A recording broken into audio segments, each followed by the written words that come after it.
Hello mga kabayans, what's up? This is Mr. Rio once again. So sa last video ko mga idol, pinag-usapan po natin ang pasabog ni PRRD na pwede magpabagsak sa bangag admin mga idols. Well, wish ko lang talaga. Nakaka-suffocate na po talaga kasi ang leadership ni bangag sa totoo lang. At kung ang tao ay katulad ko na ang hangad ay maging maayos ang Pilipinas, siguro ito rin po ang gustong mangyari.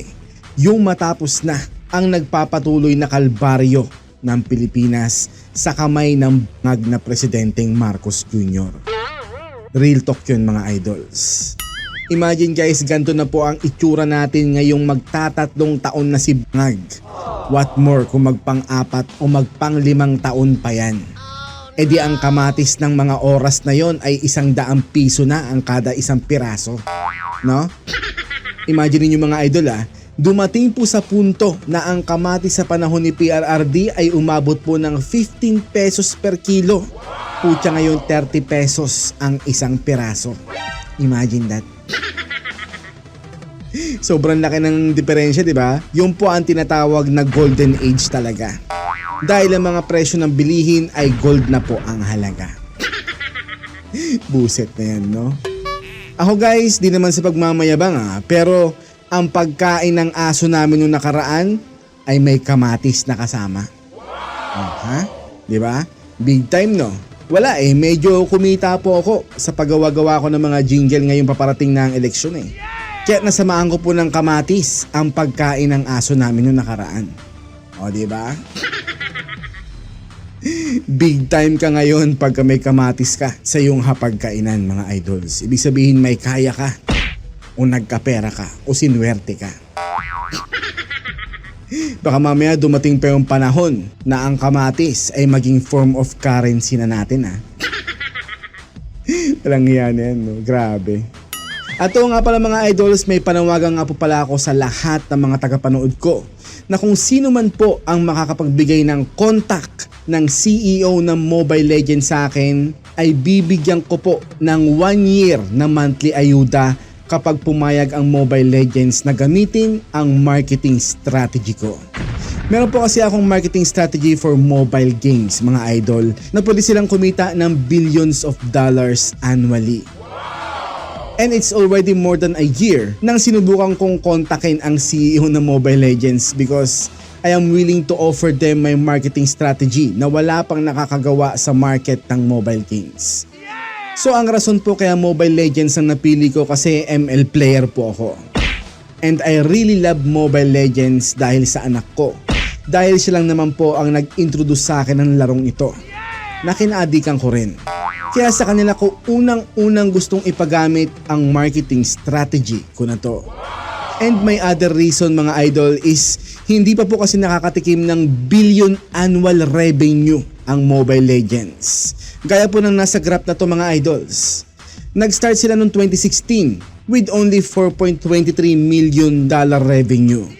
Bigla itong tumaas ng 2017, naging itong 87.26 million. Samantala naging po itong 119.38 million noong 2018. Tapos tumaas po ulit ito noong 2019. Naging po itong $160 million mga idol. Siyempre guys, lalo na po nung panahon ng pandemic, naging po itong more than $220 million. At mas tumaas po ito ng second year of pandemic mga idol. Naging po itong $233.6 million. Samantala bumaba po ang kanilang annual revenue ng 2022 to $181.21 million. Medyo tumaas ng 2023. Naging po itong $190.94 million. And then medyo bumaba last year. Naging po itong $190.71 million. So yan lamang po ang kinikita ng Mobile Legends yearly. Despite the fact na meron po silang total of 641 million players or downloads mga idol. Pero ayon po sa active player website, meron daw pong 500 million ang nag-download ng Mobile Legends sa Google Play or mga Android users. And then 400 million to 800 million naman daw po ang nag-download nito sa Apple App Store or iOS. So more or less, papalo na rin po ng 1 billion ang Mobile Legends player worldwide. Pero never pa silang nakakatikim ng 1 billion annual revenue man lang mga idols. Ang pinakamataas na naging annual revenue ng ML ay $233.6 million lamang noong 2021. And then ang revenue naman po nila last year ay nasa $190.71 million lamang. Kaya nga guys, ito po ang rason. Kaya gusto ko pong i-offer sa CEO ng Mobile Legends ang marketing strategy ko para po kumita sila ng $1 billion annually. So guys, kung sino man po sa aking mga tagapanood ang may kakilalang nag-work sa Mobile Legends or kung may kamag-anak ba kayo, kakilala, katropa o kaibigan na kaya akong matulungang makausap ang CEO ng Mobile Legends, may 1 year na monthly ayuda sa akin. Pag pumayag si Mobile Legends na gamitin ang marketing strategy ko. I-PM nyo lang po ako sa page ko na Mr. Rio 2.0 para po sa makakatulong sa akin na makausap ang CEO ng Mobile Legends. Well, anticipated ko na po na maraming scammer ang kukontak sa akin. Kaya naman maniniwala lamang po ako kung makakausap ko through video call ang CEO ng Mobile Legends.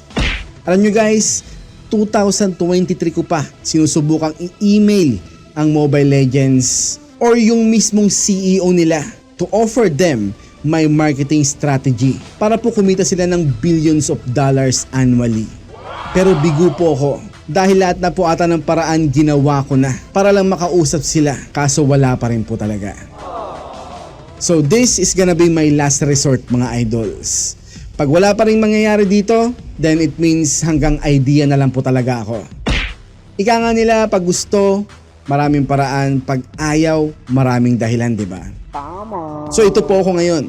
Gagawa po ako ng paraan para matulungan ng Mobile Legends na kumita ng billions of dollars annually. So guys, uulitin ko kung sino man po ang makakatulong sa akin na makausap ang CEO ng Mobile Legends, may 1 year na monthly ayuda sa akin pag pumayag si Mobile Legends na gamitin nila ang marketing strategy ko. Okay ba mga idols? So ikaw, kung kaya mong maging tulay para makausap ko ang CEO ng Mobile Legends, i-PM mo lang ako sa Mr. Rio 2.0. Okay ba mga idols?